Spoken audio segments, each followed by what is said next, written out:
All right, now I do think it's time to meet the panel. Before we do, I want to make sure that nobody is under the misguided apprehension that these are, anything less than real human beings.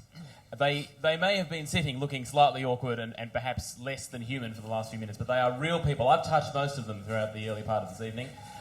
And not that I recommend you do that now, what with the law being the way it is, but can I just ask everyone in the room, can you just wave to them, please? Just give them a big wave and maybe a little hello. And look at that! No instruction required. It's instinctive. Okay, let's meet the people, so to speak. Don't read that, by the way. That's my notes. If you read that, you'll spoil all the surprises. And by the way, the table's fine. Okay, this is Alex over here, everyone. Alex works at Melbourne University in a school of botany, so he knows something about plants, which is one of the reasons he's here. In particular, he has a weird obsession with rice, is a reasonable assertion, I think. You'll learn more about that. If you want to know more about these guys, by the way, then this information is inside your show bag. It's possibly the most valuable thing inside there, so there is this information. You can take it away later. And their home phone numbers are in there as well. But I think it's a chance for us now to get to know this people a little bit more, albeit briefly. I believe that you're a keen tennis player. Am I getting that right? I play tennis, yeah. Are you good? I'm okay. You may detect an accent there. I personally think it's quite an alluring accent, which is why I married an American. Not actually because of Alex specifically. He was actually born and bred in Washington, which I thought was weird because it's kind of like Canberra. It's one of those places where no one actually is really born and bred, but he actually was. Weirdest thing in the world. And his parents wanted him to be a doctor when he was a child, and so he went and got a PhD, and they've never forgiven him. So my question for you then, before we get carried away here, and just in order to give us a sense of you, can you give us an idea of what makes you feel wonderful? What makes me feel wonderful? Yeah. Having a glass of wine, taking a jog. Wow, really? Yeah. So alcohol and endorphins. Okay, Travel. that's fine. And that's good. Okay, they're very simple. You're very simple pleasures, don't you? Really? There's nothing wrong with that. Okay. Hi, Rob. How you going? I'm well, thanks. That's good to hear. Rob wanted to be a marine biologist until he realised how unpleasant it was, and went off and became a philosopher instead. And how's that working out for you? It's okay so far. No, don't spend as much time with the whales as I might like. Well, I'm not at all surprised. They're very intelligent animals, though. Rob, by the way, he's having the Happy Gilmore moment. He actually is employed by Monash University, but he's currently in Sydney. So he has to try and explain that to people all the time, which meant that last night he was able to write on his census form from Sydney that he works at Monash University and cycled to work. Which made him sound rock hard. But perhaps not as rock hard as he really is. But you should also note as well that right now, if they do look uncomfortable at any moment, these guys are actually having a pedicure at the moment too. I've told them to try and remain, professional. So tell us, Rob, what makes you feel wonderful? My 1-year-old daughter's smile. A good... Sells itself, man. Good reggae, good drone music, if that means anything to anyone. Does. And scotch. You gotta, yeah. Okay, we're working on that, but that's fine. Wow. Okay, thank you for that. That's great. This is Peter. Everybody, if you can't read the name tag, Peter is actually the guy that's in charge of the Australian Centre for Plant Functional Genomics and a whole lot of other things. He's also pretty influential on the Prime Minister's what's it called? Prime Minister's Committee for Science and Stuff. Yeah, stuff. Yeah, okay. Lots of stuff. Are you the chair of that? No, well, I was chair of one panel How of food awkward you got security. thrown off? I was thrown off. It was only a short chair, so to speak. You couldn't see over the table. Anyway, suffice to say, he knows about this stuff, okay? And I would encourage you to pick his brains as much as you want. What you may not realise is that he also keeps tropical fish and chickens. But not just any chickens. No. He keeps Araucana chickens. Am I getting that right? Yes, you have, yes. Which produce bluish eggs. This is fascinating. You're finding this riveting. You really... Anyone else keep Araucana chickens here? Anyone? No? Yes? Was that a yes? No, was a no?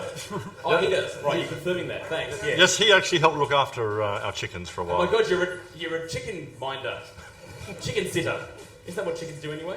Okay, that's great. That's weird, but great. And finally find our way to the end of the table here, to Carl, who was a director at JCMA Consulting. You may observe that he's wearing a black top. He's wearing that because he has never ever escaped the disappointment of not becoming an All Black. So he moved to Melbourne so he could wear black and feel like he was an All Black and still blend in, which is working well for you, I think. You know me so well. It's not working so well? No, you know me so well. Oh, well, you know, I felt like, well, you were drunk, you know, you said all kinds of stuff. And you touch me. That's right, yeah, exactly. In an emotional way, at least for me anyway. He wanted to be a farmer when he was young, and in fact has worked on farms. So again, has that angle of interest, I suppose, apart from anything that's that's science or research based. So the detail, the grunt, the CV filler you've got inside your bags. But now I think we have a sense of the people, as people, which is an important thing. If we could go around and interview all of you, what's your name? Sarah. You sure? Awesome. Have you got an ident on? Can I have a look at that? Just, is it good? It's from Latrobe. Were you one of those? Okay. What's your name? Bernie. Is this the first date? No, it's not. Oh wow, that sounds like a last date. Nah, it's not.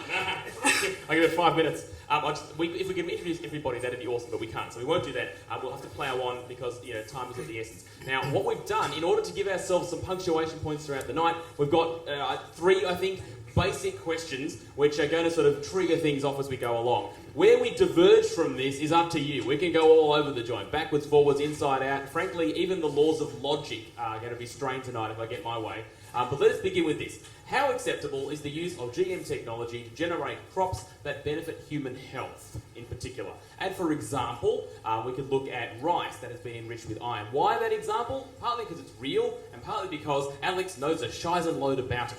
So can we ask firstly, Alex, your position on this? How acceptable is the use of GM technology, in particular, in ways that might benefit human health? Well, my opinion on this would be... Biased, I know. it would be a bit biased.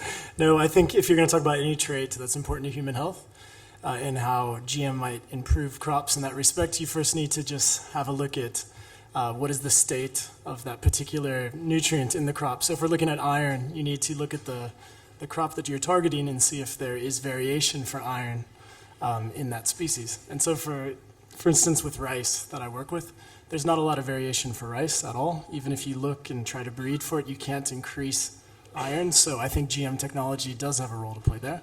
So is that basically what you've been working on? Ways of adding something to rice which you wouldn't otherwise be able to find, using wild types? Yes. Okay. And why iron in particular?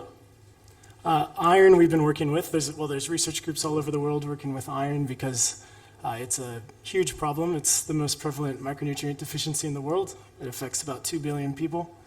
And it also primarily affects people who rely on cereals for their primary source of calorie. So many people in Southeast Asia and Latin America and Africa are afflicted by iron deficiency.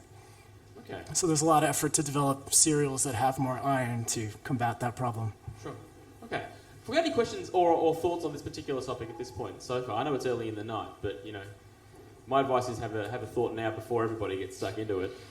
Sorry, was that you just waving at me? No, you were just gesturing at someone else. All I saw was this.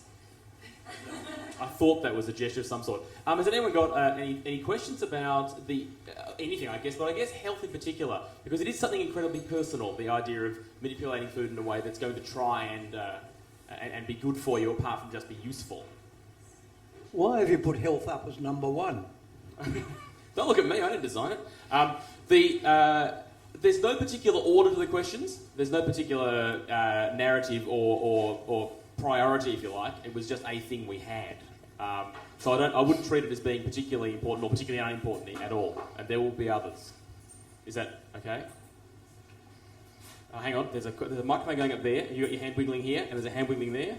I've got you too as well. Yes, please, sir. Go ahead. The Public Health Association of Australia has in its policy that it's counterproductive to seek to enhance specific nutrients in food.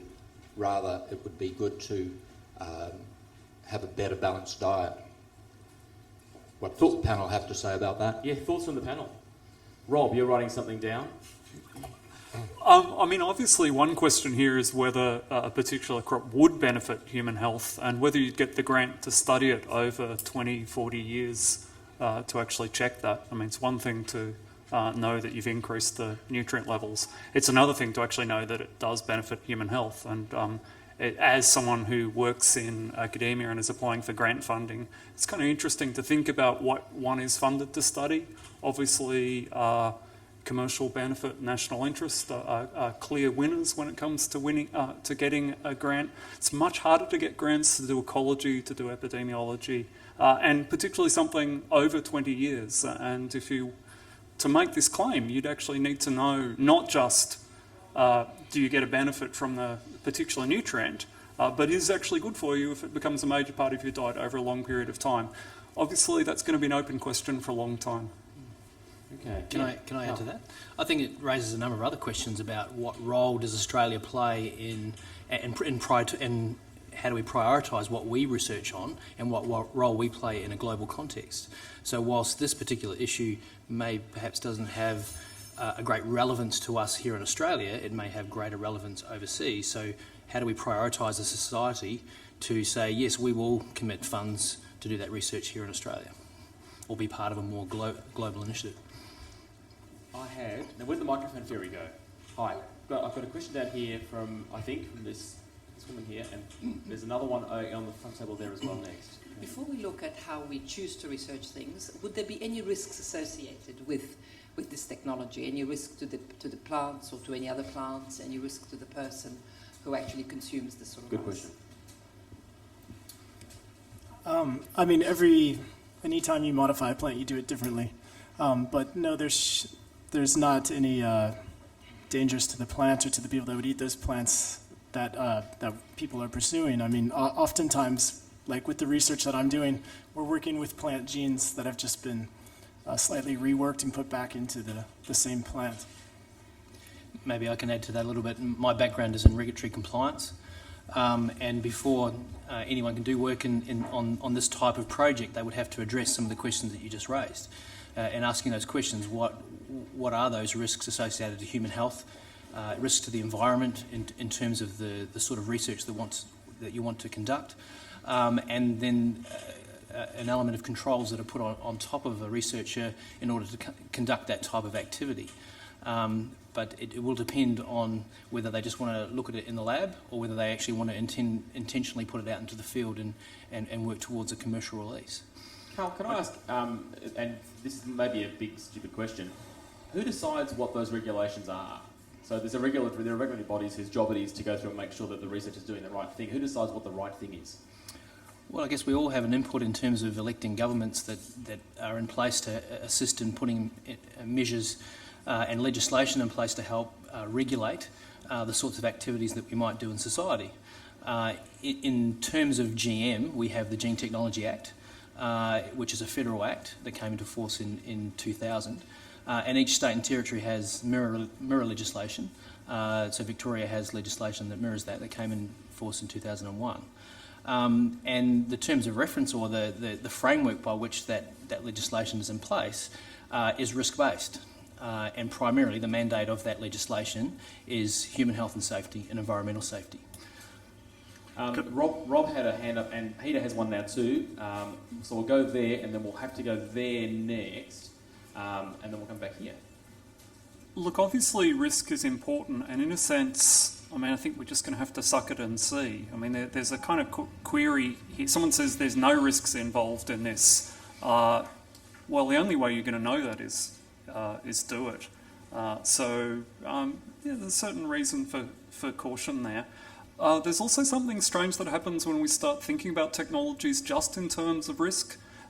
Scientists, bureaucrats, governments love risk because it's really easy to quantify, and it's really easy to get involved in a really sort of narrow technical debate about, what does this gene do, or, does it have this effect on the immune system or not? But there's also a broader framework we could be thinking about these things. So in particular, I guess one question here is how is it going to affect accessibility? One of the key questions in food security is accessibility. And if, for instance, we see increasing monoculture, we see increasing control over crops as a result of these technologies, isn't that a risk as well? I guess, and it's the kind of thing that often escapes a framework that just concentrates on does this provoke allergies, does it have immune system effects? So we need to, obviously those things are important, but we also need to be thinking more broadly about... I think our national legislation does, to a certain extent, address that, in that there is a component of the legislation, the Gene Technology Act, that allows for states and territories to regulate GM crops based on market and trade, which I think it addresses some of the the risk component that you're referring to.